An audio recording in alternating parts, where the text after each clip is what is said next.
Guerrilheiro urbano é um homem que luta contra uma ditadura militar com armas, utilizando métodos não convencionais. Um revolucionário político é um patriota ardente. Ele é um lutador pela libertação do seu país, um amigo de sua gente e da liberdade.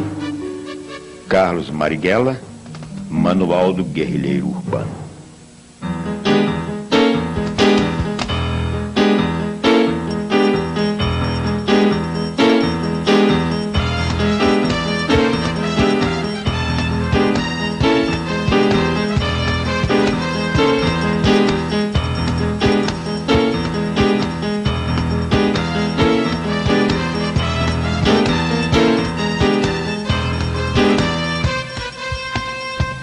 Poeta, estudioso, né? Rebelde, brincalhão, duro, coerente.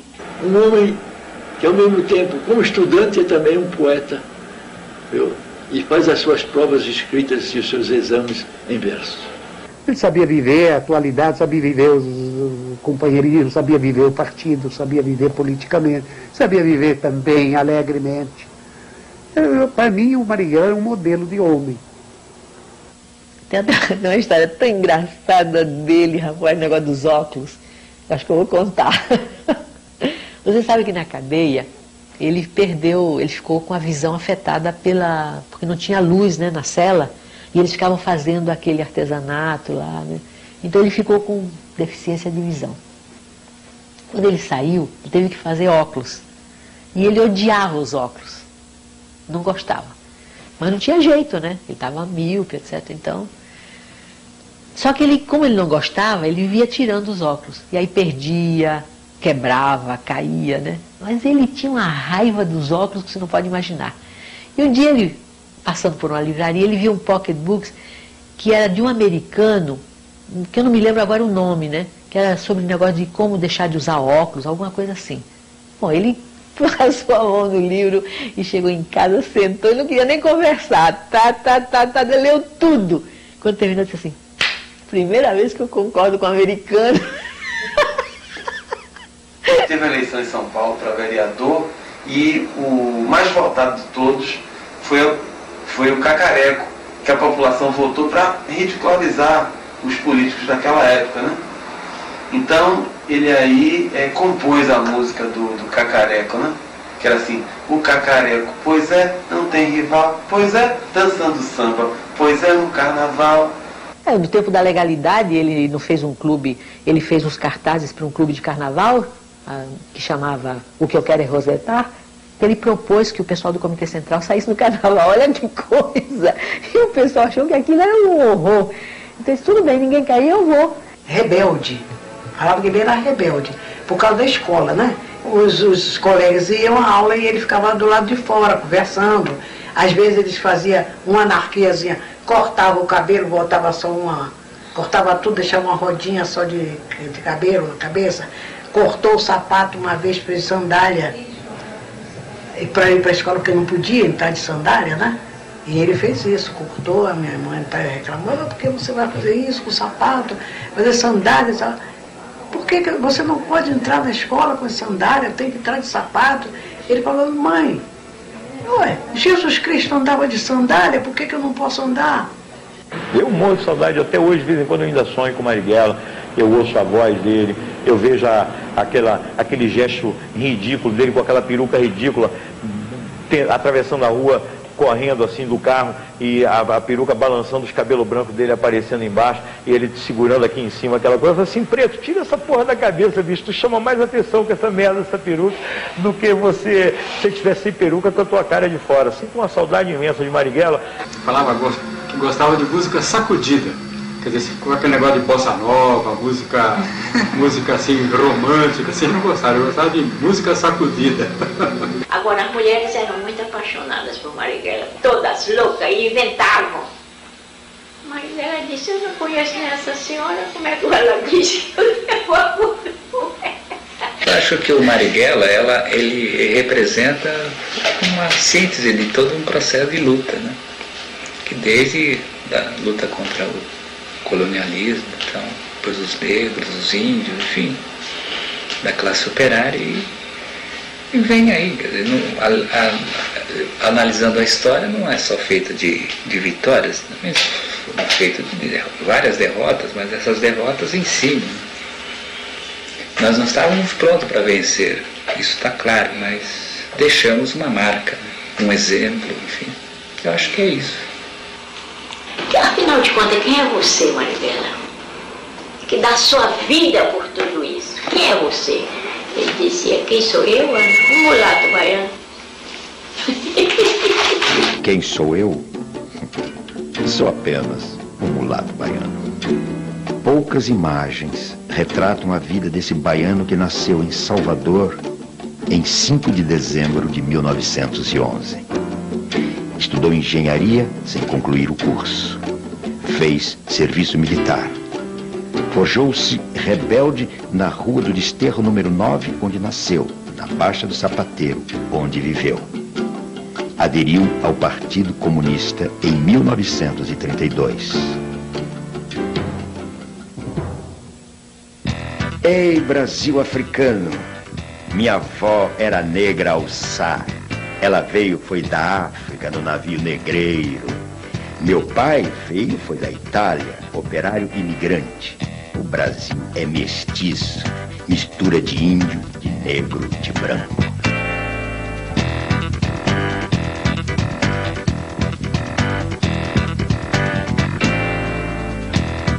Quem fez o Brasil foi o trabalho de negro, de escravo, de escrava, com banzo, sem banzo. Mas lá na senzala, o filão do Brasil veio de lá, foi da África.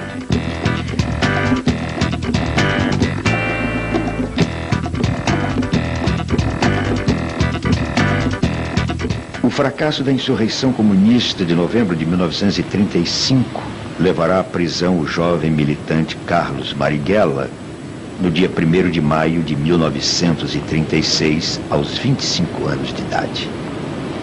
Foi barbaramente torturado durante 23 dias pela polícia do Estado Novo.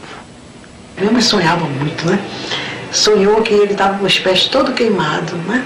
Aí escreveu para ele, perguntando se ele estava... Ele mandou dizer que não tinha nada de queimadura, não tinha nada disso, não tinha tortura nenhuma. Mas foi torturado muitas vezes, né? Aí a minha mãe, quando ele chegou lá em casa, que ele estava dormindo, a minha mãe ia olhar os pés dele, para ver, tinha marcas de queimadura mesmo. Aí a minha mãe chorava tanto. Queimaram a planta dos pés dele, enfiaram agulhas debaixo das unhas, coisas terríveis. E ele resistiu a tudo. Ele era tipicamente o homem do partido. Da época. O que significa da época? Os homens da resistência francesa, sabe, são os dirigentes políticos comunistas da América Latina que com a maior facilidade davam a vida pelo povo. Esse era, não tinha... Era o tipo do homem da época, o quadro político comunista característico da época. É um sedutor de militantes, extremamente querido entre os militantes, né? E entre eles. Eu nunca ouvi falar de militantes que estivessem em choque com Marighella em toda a sua trajetória. Né? Aquela pessoa que aceitava que a gente contestasse. Ele podia até responder a essa contestação. Porque ele dizia, por que nós falamos em crítica e autocrítica e não deixamos as pessoas criticarem? A queda da ditadura de Vargas e o fim do Estado Novo levaram por um curto período o Partido Comunista à legalidade. Marighella será eleito deputado constituinte, onde foi um dos mais ativos parlamentares. Resta a nós a certeza, e ao povo brasileiro também, de que conseguimos sair do regime dos decretos-leis, que conseguimos sair do regime da opressão, conseguimos sair do regime do arbítrio dos ditadores e do arbítrio pessoal da vontade de um só homem. Resta agora que trabalhemos organizadamente, todos nós, o povo todo o proletariado, que os trabalhadores procurem organizar-se sindicalmente, que o Congresso Sindical dos Trabalhadores possa cumprir as suas finalidades e com a Confederação Geral de Trabalhadores do Brasil possamos fazer com que esta Constituição, que foi votada numa Assembleia Constituinte, cujos poderes emanaram do povo soberano, possamos assim fazer com que ela seja cumprida e com que seja defendida intransigentemente por todos aqueles que compreendem que o que nos resta é marchar a passos largos para consolidar a democracia em nossa pátria. Muito obrigado, senhor deputado Carlos Marighella, cuja palavra acaba de ser irradiada para toda a nação brasileira no momento exato em que está sendo assinada a nova Carta Constitucional da República do Brasil. Quando ele saiu e foi eleito deputado federal, ele foi no parlamento um revolucionário. Ele usou o parlamento como trincheira de debate, que era a forma de agir naquele momento. Quando voltamos, encontramos um partido comunista legal, anistia, né? Pré-senador, 16 deputados, câmaras de vereadores com maioria de vereadores comunistas, como em Recife, como em Santos, como no Rio de Janeiro e tudo mais, e uma sede legal do Partido Comunista, né? Coisa muito diferente, né, que vamos encontrar então. Então eu vou encontrar Marighella como um membro da direção, mas de maneira muito longínqua, porque ele está no parlamento, é aquele jovem parlamentar, viu, inteligente e criativo. Cumpri pena de 7 anos e meio de prisão durante o Estado Novo. Fui anistiado em 1945 e eleito deputado à Assembleia Constituinte como representante do Partido Comunista. Em 1948, fui expulso do parlamento juntamente com os demais membros da bancada comunista, quando já então a Constituição de 1945, elaborada com a participação dos comunistas, estava promulgada e desde o momento da cassação de nossos mandatos, também flagrantemente violada. O Partido Comunista é cassado e Marighella volta à clandestinidade. Será o responsável pelo setor de agitação e propaganda do partido.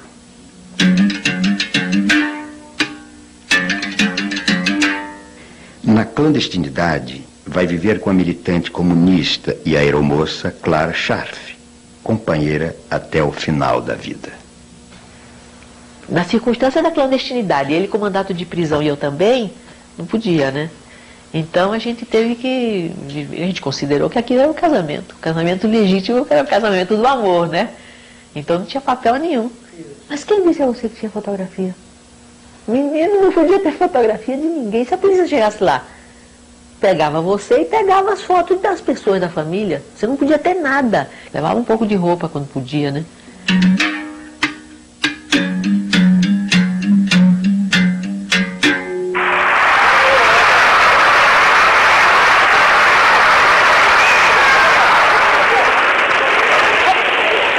Prometo manter, defender e cumprir a Constituição da República, observar as suas leis, promover o bem geral do Brasil, sustentar-lhe a união, a integridade e a independência. Nós só ficamos legais, pode-se dizer, porque a gente viveu com o nome verdadeiro, exatamente nos meados do governo de Juscelino. Aí é que a gente alugou um apartamento no Rio, e ele se chamava Carlos Marighella e eu me chamava Clara, né? Porque até então era tudo nome trocado. Durante os anos de semi-legalidade, o direito de participar de uma festa em família ou frequentar os amigos dão gosto à liberdade.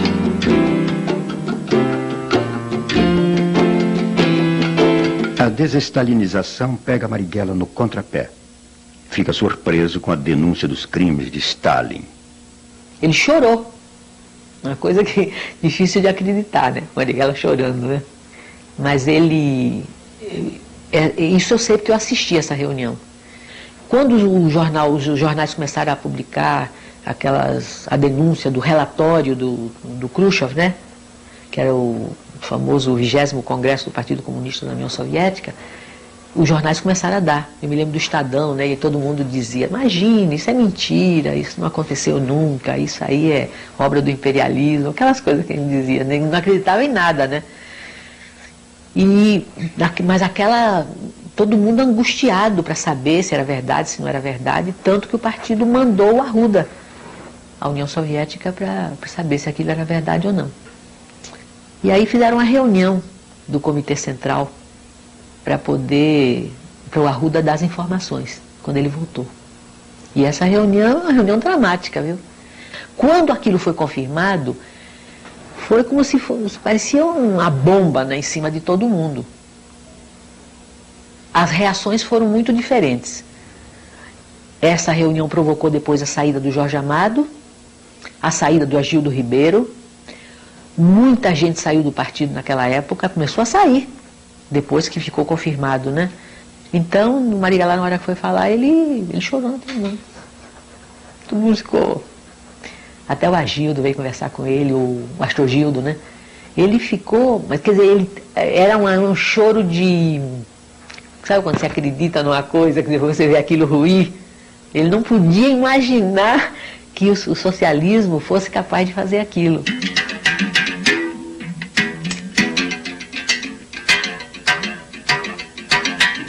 O PCB contava com o seu fortalecimento no quadro das forças que apoiavam Jango, o que lhe daria a recuperação do estatuto de partido legal, que ele ainda não conseguiu ser, e de aumentar, é claro, a sua influência, que naquele período, naquele momento, era grande no meio da esquerda, digamos, de inclinação mais revolucionária.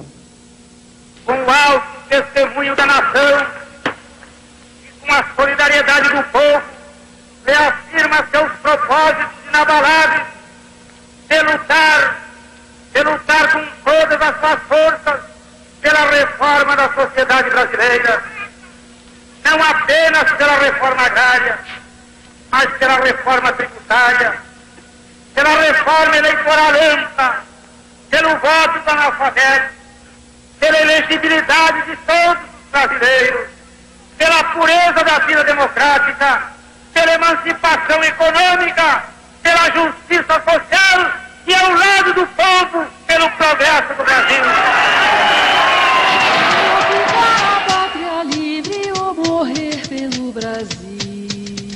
O golpe de 64 instalou-se no poder com a marca da maldade. Já no 1º de abril, primeiro dia do golpe, o dirigente camponês e ex-deputado constituinte pelo Partido Comunista, Gregório Bezerra, foi arrastado pelas ruas de Recife, humilhado, espancado e preso. Em maio de 64, policiais vão prender Marighella num cinema no Rio de Janeiro. Marighella resiste, reage. Recebe um tiro no peito. Quando é libertado, visita os jornais para denunciar a violência. Escreve o livro Por que Resisti à Prisão. Prega a resistência à ditadura. Os brasileiros estão diante de uma alternativa. Ou resistem à situação criada com o golpe de 1º de abril, ou se conformam com ela. O conformismo é a morte. Várias vezes ele me disse que a vida dele não tinha importância, que se ele morresse, a luta continuaria. E várias vezes ele me disse, eles não me pegaram vivo. E ele citava sempre o fato de que ele tinha, já a primeira vez, logo depois, ele insistia muito nisso, que a atitude que ele teve quando tentaram prender logo depois do golpe de Estado de 64, a atitude de tentativa de resistência à prisão, que ele quis dar ali um exemplo. E esse exemplo se dirigia aos seus companheiros do partido, que era preciso resistir à ditadura. Mas resistir, resistindo. Sou comunista. Sou dirigente comunista. Não abdicarei jamais de minha condição de comunista. Esse direito eu o tenho assegurado pela Constituição. Não há força humana que me possa afastar do ideal que abracei. É uma questão de convicção. Minhas ideias estão expostas em artigos e trabalhos escritos. São coisas públicas e legais, do conhecimento de todo o mundo, obviamente também da polícia.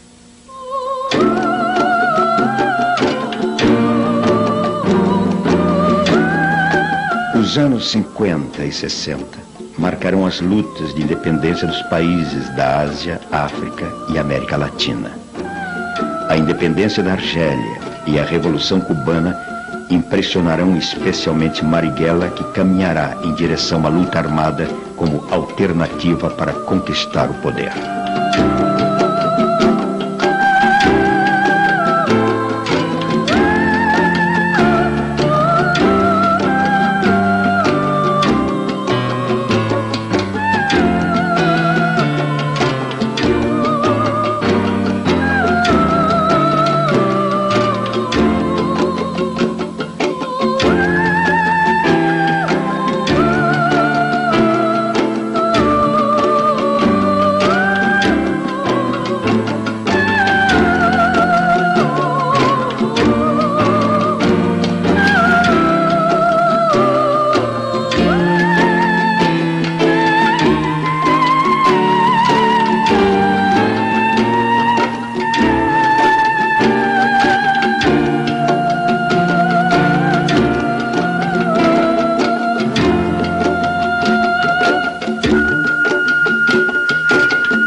Eu fui o primeiro dominicano a ir para a Universidade de São Paulo para fazer filosofia.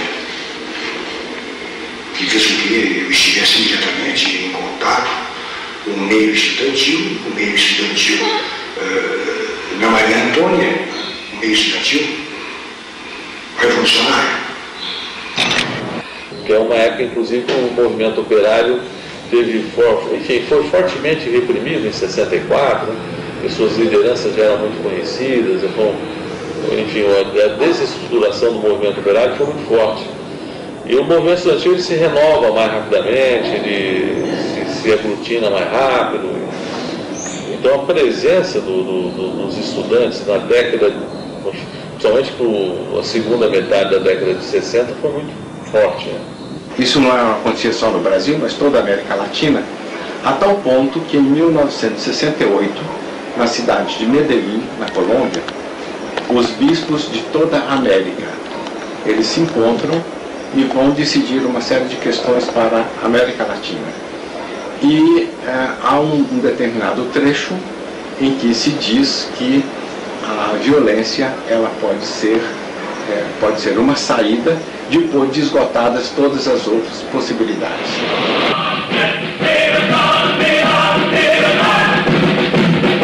No hay duda que la ola se ha vuelto muy importante. Nos encontramos sentados frente a Marighella, nos hable acerca de la situación actual en su país. Há várias organizações, agrupamentos, correntes e forças outras que defendem uma posição revolucionária, que estão dispostas a ir à luta armada, que têm a convicção de que o caminho brasileiro para a salvação de nosso povo é a luta armada e que podem realizá-la.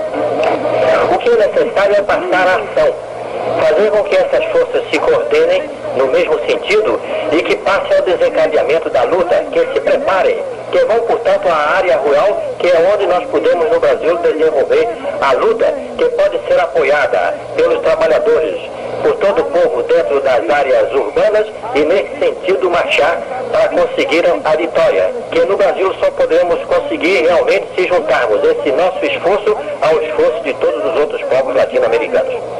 Y nuestro saludo a los que en Vietnam, o en Venezuela, o en Guatemala, o en Colombia, en Bolivia luchan con las armas en la mano, invencibles contra los imperialistas.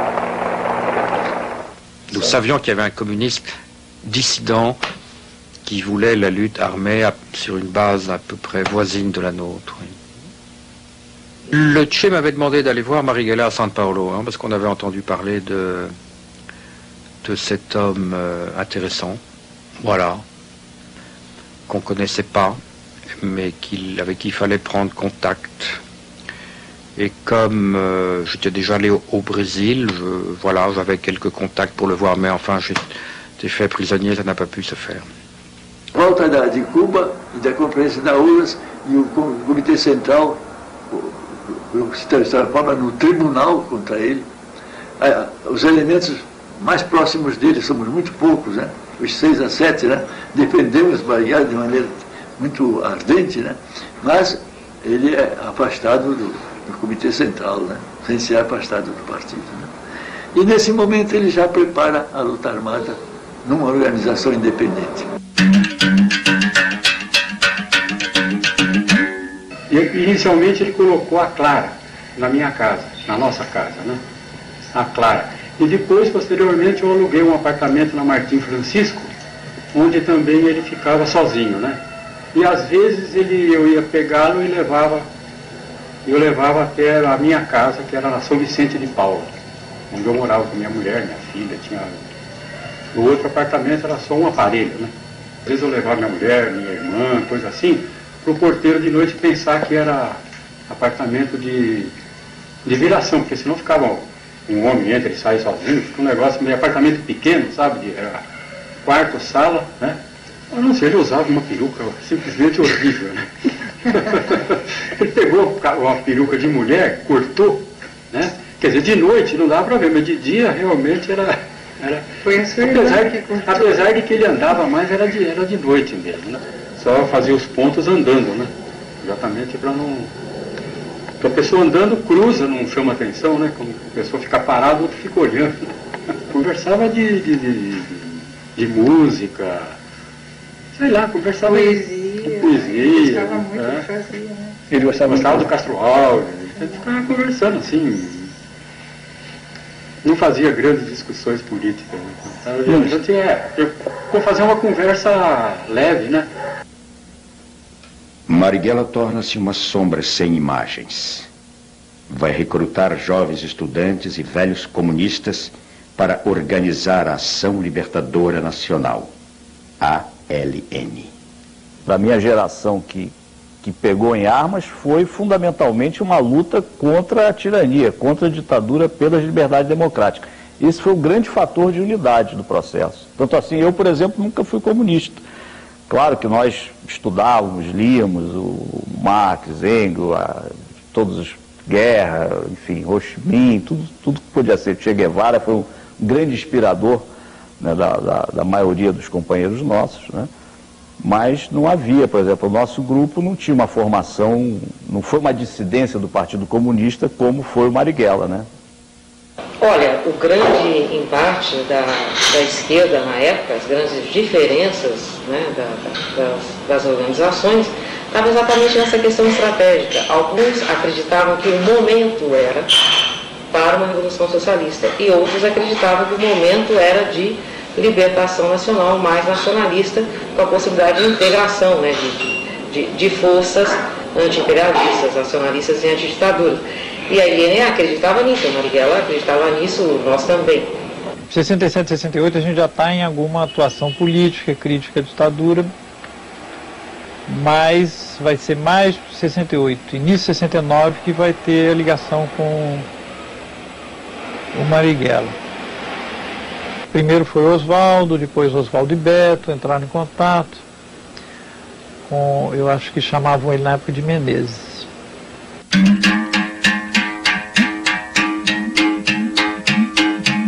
Eu entro no GPA, né, que era um grupo tático armado, em que a gente começava o treinamento da guerrilha urbana e fazendo pequenas ações. E no final, no começo de 69, a gente já estava fazendo assim ações bastante importantes, ações que abalaram até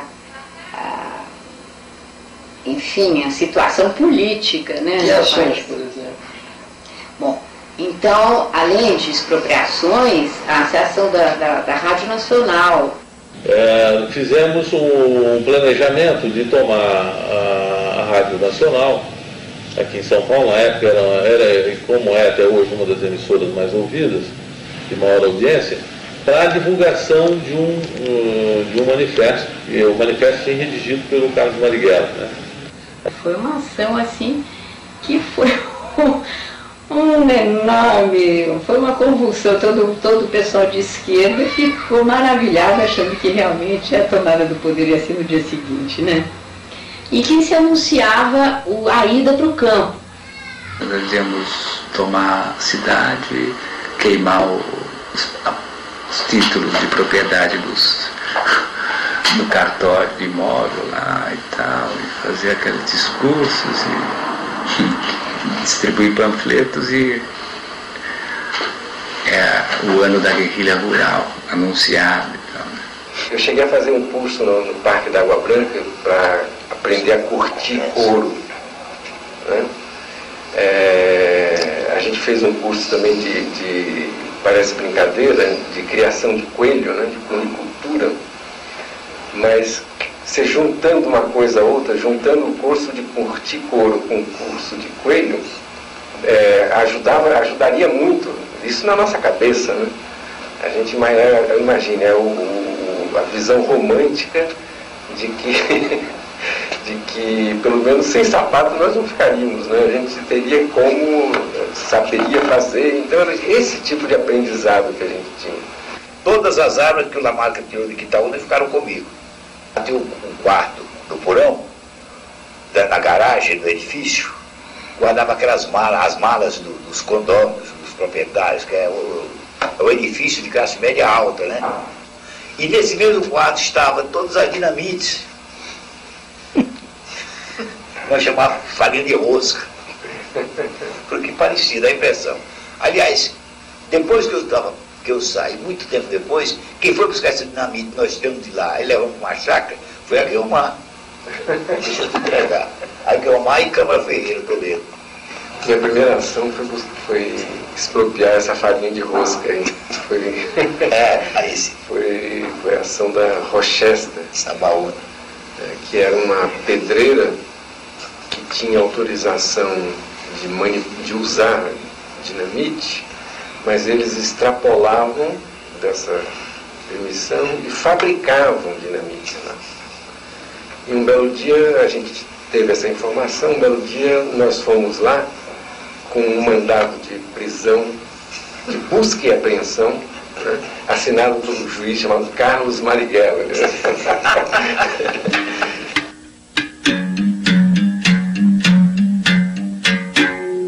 Ele foi capturado, ele não foi sequestrado. Né? Sequestro é outro tipo de crime, é um crime comum. Né? O que nós fizemos ali com ele foi nós capturamos um embaixador de um país aliado e até mais do que aliado de uma ditadura que oprimia a gente. Então nós não participamos do sequestro. E por necessidade militar da ação, nós o capturamos embaixo, no Botafogo, subimos logo em seguida um morro na Tijuca, né, para poder fazer uma mudança de carro. E lá em cima ainda estava se construindo, tinha muita mata ainda, tal. Lá em cima ele ficou preocupado em ser assassinado, em morrer ali. E teve uma reação que foi a pior possível, que foi a de tentar desarmar um companheiro que estava do lado dele, que era o Virgílio. Estava eu e o Virgílio imobilizando ele, né? Ele segurou na arma do Virgílio e começou a se engalfinhar ali, e o desfecho daquilo não ia ser boa coisa, eu raciocinei. Podia ter um tiro acidental ali, lógico, né? Que é frequente nesse tipo de situação. Então eu tive que dar uma coronhada nele para que ele caísse na real, pusesse o pé no chão, né? E eu fiz isso, eu dei essa coronhada nele, ele Na hora ele parou e percebeu e aí a ação se desenvolveu naturalmente. Pois bem, na casa ele me pediu desculpa por ele ter tido aquela reação. É que ele não sabia que nós éramos o grupo que ele estava constatando ser. Não existiu aquela tensão de quem vai matar o embaixador. Não existiu aquilo. Por que não existiu?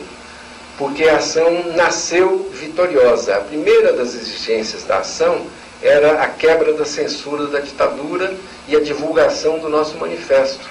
E nós estávamos ainda no percurso indo para casa, o manifesto já estava sendo lido. Quer dizer, antes de nós chegarmos na casa, ou no momento imediato da chegada da nossa casa, nós já sabíamos que a ação tinha sido vitoriosa. Demorou 4 dias em função de toda a tramitação, de toda a negociação que foi sendo feita, né? Da divulgação da lista, do atendimento de outras exigências, enfim. Foi um tempo natural da ação, mas ela foi vitoriosa a partir do primeiro momento. Então não se discutiu nunca a hipótese de matar o embaixador, de a gente ser derrotado naquela ação. E aí isso chamou a repressão, não tínhamos força para aguentar essa. E você pode ver o que o sequestro do embaixador americano foi a gota d'água. Joaquim Câmara Ferreira, o Toledo, era favorável e defendeu isso. Ele falou, então faz. Agora, evidentemente, Marighella tinha uma grandeza política que a partir do momento em que a ação foi feita, ele apoiou a ação. Né? A ação da nossa organização, ele apoiou e proclamou a organização a apoiar. Mas ele defendeu isso, e eu ouvi da própria boca do Marighella que não era momento de se fazer uma ação como o sequestro do embaixador americano que ia assodar o poder contra nós. E foi o que aconteceu. Não é bem assim. Porque ele chegou na reunião realmente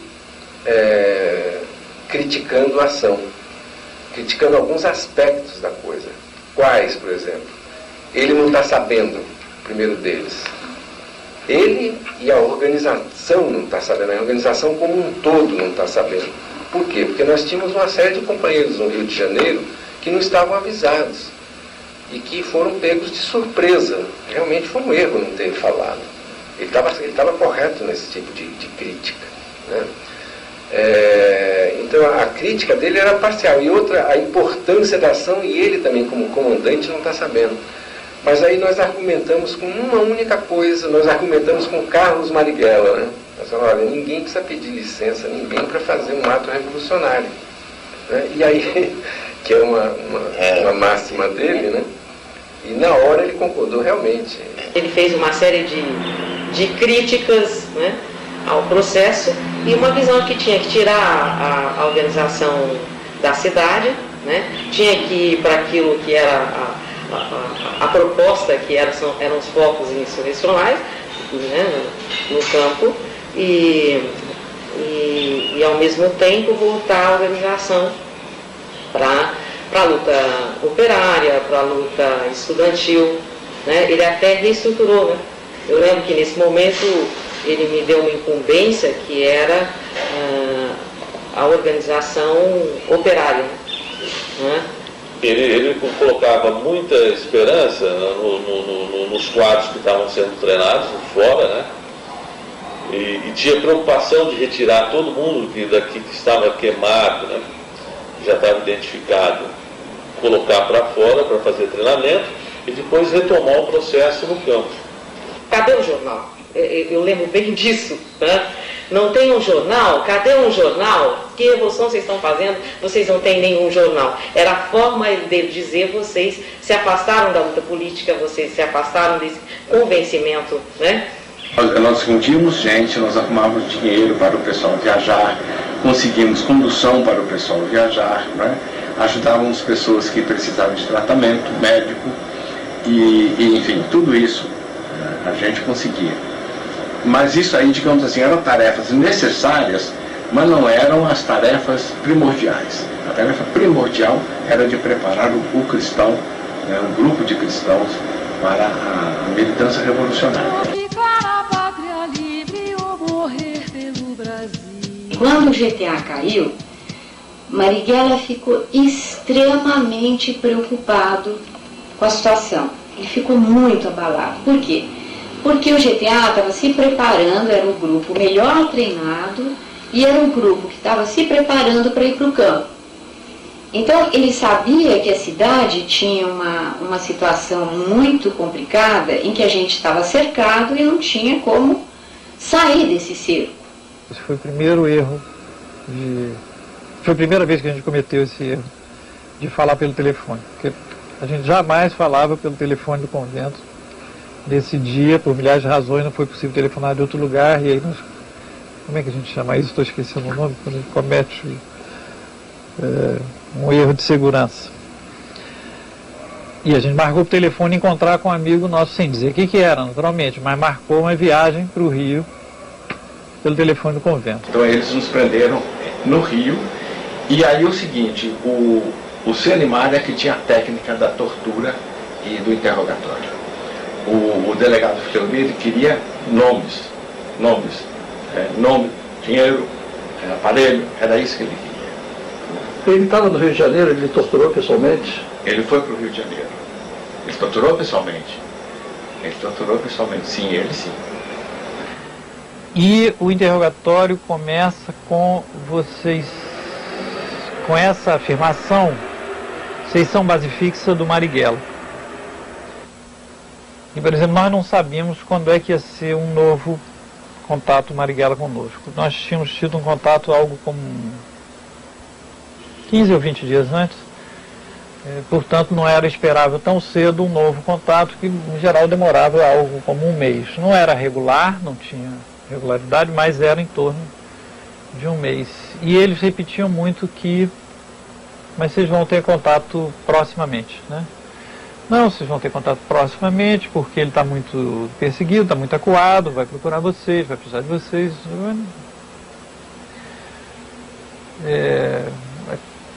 Aquilo parecia totalmente estranho, porque não era essa a nossa impressão. Como é que eles sabem disso? Mas isso, na hora, eu tenho a impressão que parecia, na hora, como fazendo parte de um interrogatório normal. Nessa última reunião, o Otávio Ângelo trouxe uma granada e estava tentando mostrar que era uma coisa que a LN tentava fabricar, uma fabricação rudimentar, caseira, eram armas, né?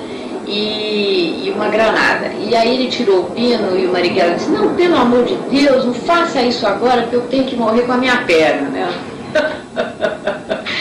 Muito preocupado, extremamente preocupado. Ele falava nas quedas, ele falou, comentou com Otávio Ângelo: a gente soube, parece que houve queda dos freios dominicanos no Rio de Janeiro, e, enfim, e a gente não tem, não se tem o conhecimento do que a repressão tem nas mãos, que tipo de dados eles têm, né, para a gente poder se armar e se defender.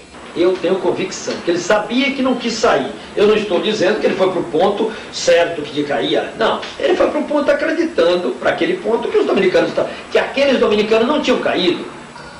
E contrariando as normas, assim, pois ele nunca tinha me pedido isso, ele pediu que eu ligasse para os dominicanos, né, marcando na tipografia, no encontro na tipografia, né? E aí quando foi à tarde eu liguei, marcando o encontro, foi um encontro, né? E você não sentiu nada de normal, né? Pois é, ele perguntou para mim, ele então insistiu nisso, ele falou, você pergunta, está tudo bem, né? Eu telefonei, reconheci a voz do Frei Fernando, né? Aí eu ainda perguntei, está tudo bem? Ele falou, está tudo bem. Então... Eu não fui o herói, eu não fui o santo, eu não fui o mártir, eu falei, eu não aguentei na tortura, falei, como a maioria das pessoas falam, né? Agora, o que para mim pessoalmente é convicção, é de que não fui eu que fui o primeiro a falar. Para mim, eu não fui o primeiro a falar. Eu acho muita coisa já apareceu, né? de pessoas que fizeram esse elo de ligação, mas eu acho que ainda falta elementos. Quer dizer, às 8 horas, então, ele teria o ponto com os trens. Eu cheguei um pouco antes, cheguei 8h20, aí até fui tomar um chopp, né? Estava uma noite quente, né, novembro, tomar um chopp, aí é que eu vi uma movimentação na Alameda Casa Branca, sabe? Uma movimentação bastante esquisita. Aí eu fui subindo a Alameda Casa Branca, e aí tinha um policial atrás de uma árvore, né? Até eu falei, o que está acontecendo aqui? Ele falou, não, pode voltar, isso aqui é terrorista que está tendo um tiroteio com terroristas que estão escondidos num prédio em construção. Aí tinha uma senhora que estava no portão e falou com um ar bastante compungido, sabe? Falou, olha, mataram o Marighella.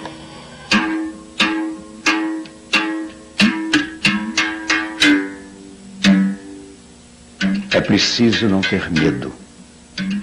É preciso ter a coragem de dizer. Há os que têm vocação para escravo, mas há os escravos que se revoltam contra a escravidão. Não ficar de joelhos, que não é racional renunciar a ser livre. Mesmo os escravos, por vocação, devem ser obrigados a ser livres quando as algemas forem quebradas. É preciso não ter medo. É preciso ter a coragem de dizer. O homem deve ser livre. O amor, que não se detém ante nenhum obstáculo e pode mesmo existir até quando não se é livre. E, no entanto, ele é em si mesmo a expressão mais elevada do que houver de mais livre em todas as gamas do humano sentimento. É preciso não ter medo. É preciso ter a coragem de dizer.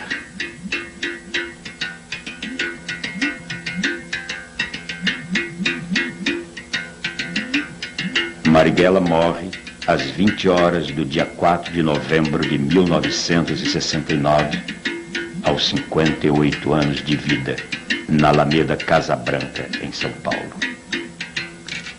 As únicas imagens e movimento de Carlos Marighella até agora conhecidas registram Carlos Marighella morto. A capanga estava com furo, né, que eles atiraram, né, e dentro dessa capanga tinha um aparelho de barbear que ele carregava, né, quando ele saía, e um lápis, uma coisa qualquer lá para anotar. Não sei se tinha algum documento, e um revólver, o tal do revólver que eles diziam que ele tinha dado tiro. E depois foi feita a análise da arma e ficou provado que ele não tinha usado.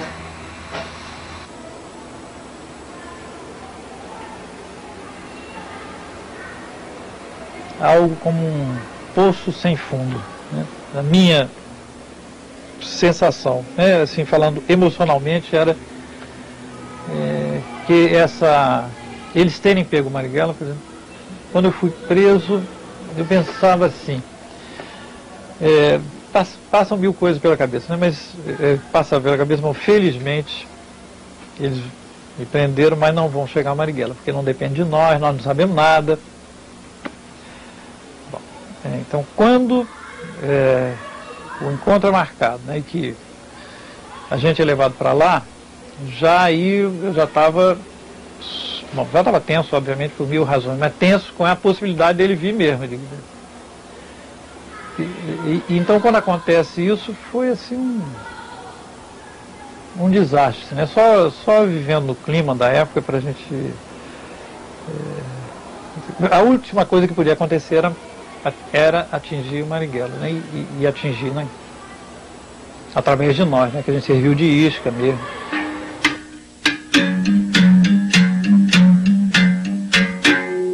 A repressão já estava, em 69, a repressão já está mais sofisticada, já está com o serviço de inteligência melhor, quer dizer, violenta, absolutamente violenta, como é óbvio, mas ao mesmo tempo com o serviço de inteligência mais desenvolvido, orientada pelas escolas, se podemos chamar desta maneira, dos Estados Unidos, escolas de repressão e tortura dos Estados Unidos, porque às vezes a gente esquece isso, né?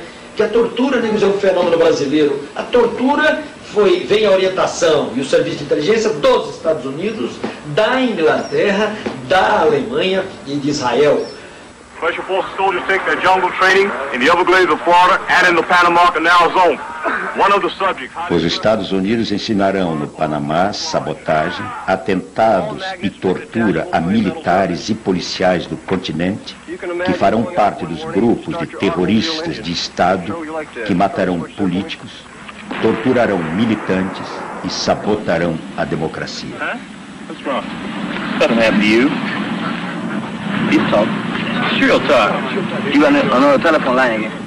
A tortura, ela não é só, ela é moral também, porque eles xingam você de tudo quanto é nome, eles vão dizendo um monte de coisa, eles tentam desestruturar você através da tortura física, através do interrogatório, 10 pessoas fazendo perguntas ao mesmo tempo, você não sabe com quem falar, né?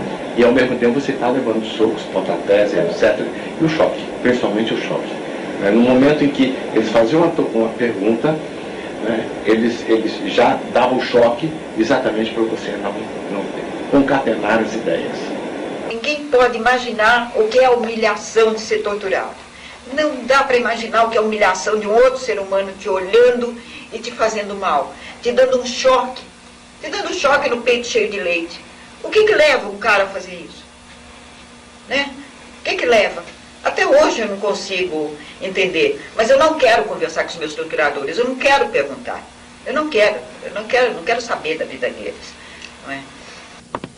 Militantes políticos presos com vida são devolvidos às suas famílias mortos em caixões lacrados. As imagens revelam as razões e a forma de ação do Estado repressivo. Revelam quem de fato praticou o terror.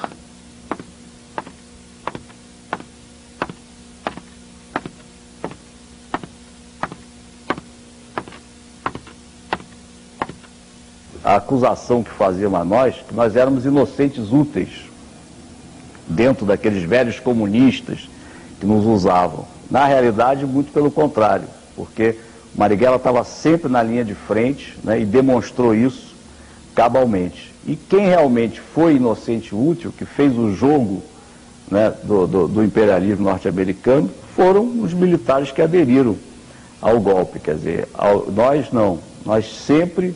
O próprio Marighella, quer dizer, que era um comunista, foi um constituinte comunista, ele tinha uma visão de Brasil, de brasilidade incrível. A violência está aí, é o mar em que a vive, nada. Não, hoje, o que falta hoje, eu sinto, é uma proposta política. Porque quem inicia a violência são os ditadores, né? São eles que tomam o poder, usurpam o poder de forma violenta, né? Então a resistência de um povo por liberdade é sempre legítima, né? Tem gente que eu já ouvi dizendo, não, aquilo ali, na verdade, essa geração era autodestrutiva, estava me metendo naquilo como uma forma de autodestruição. Mentira. Se tem uma geração nesse país que não foi autodestrutiva, foi a nossa, que tentou construir alguma coisa. Se você tivesse que refazer tudo, você faria de novo? De novo, Nesse ponto eu não sou... Posso ser um patriota equivocado, mas não sou um arrependido. Vou morrer assim. Se estivesse vivo, Marighella estaria completando 90 anos. Junto ao povo, lutando por pão, terra, trabalho, saúde, educação, cultura. Lutaria por liberdade e alegria para todos. Carlos Marighella, o guerrilheiro da vida.